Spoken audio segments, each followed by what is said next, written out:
الوصفه ديال اليوم من زاكوره. وهاد الخلطه اللي كتشوفوا قدامكم سميتها الخميره ديال الحلبه. اكثر من شهرين وانا ساده عليها، ونهار بغيت نحلها قد ضروري ما نشاركها معاكم. معروفين بها الناس زاكوره، كتحضر بكثر من 20 عشبه، والمنافع ديالها كتار بزاف للصحه ديالنا. مزيانه للمصران، للمعده، كنعطيوها للمراه اللي يلاه ولدات باش كتنقى مزيان الوالده ديالها، واللي عندها البروده فهاد الخلطه السحريه هي الحل ديالها. وبلا ما نكثر عليكم غادي تعرفوا عليها بزاف د الحوايج نهار غادي نحضرها معكم. عاده الناس ديال زاكوره قبل ما يستعملوها كيبسوها باش كيحافظوا عليها لاطول مده ممكنه، وكيعمروا بها البطبوط ديال الشحمه. ولكن انا اليوم غنحضر بها مسيمنات بلديين يا سلام. اول حاجه غادي ناخذ كميه من هاد الخلطه هادي، انا خديت هنايا زلافه، وكنحاول نعجن مزيان دوك المكونات، وغنضيف ليها التوابل اللي ضروري منها، شويه ديال الفلفله حاره وشويه ديال البصل المجفف والاعشاب المنسمه. وهنا غادي ندير الخرقوم بلدي وسكنجبير، تقريبا ملعقه صغيره في كل حاجه. وغادي نضيف ليها شحمه ديال البقر مذوبه تقريبا 3 ديال المعالق. وهنا غادي نضيف الملحه، ولكن حتى نذوقوها لان البصل المجفف تيكون مالح. غادي نخلط المكونات ديالي كلها مزيان، وعلى ريحه كتخرج منها ما نعاودش ليكم. هنا المسيمنات ديالي انا ديجا وجدتهم، غتلقاو المقادير كل شيء اسفل الفيديو.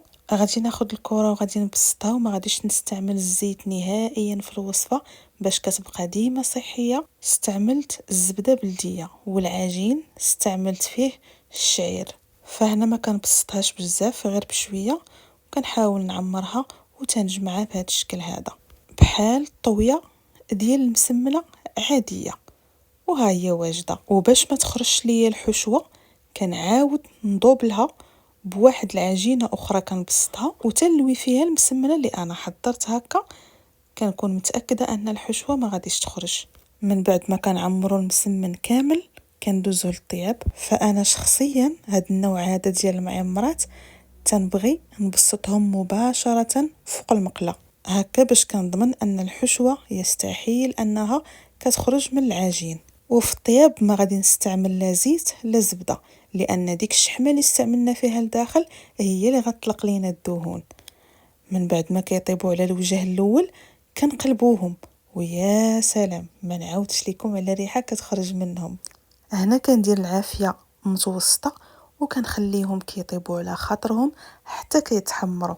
وشوفوا ما شاء الله المسيمنات شهوه منهم، غير ديك الريحه ديالهم راه كترجعك للايام ديال شحال هادي. ومن بعد ما تحمروا تنحيدوا المسيمنات وكنحطوهم وكنحافظوا عليهم سخان، لان اللذه ديالهم هما انهم يتكالوا وهما مازالين دافيين. ايوا النتيجه راه كتشوفوا فيها، والصراحه ما كرهتكمش كاملين تجيو عندي ونعمر لكم بريد ديالاتي ونحطهم لكم. ايوا بسلامه عليكم، ونتلاقاو ان شاء الله في الفيديو الجاي. بسلامه عليكم.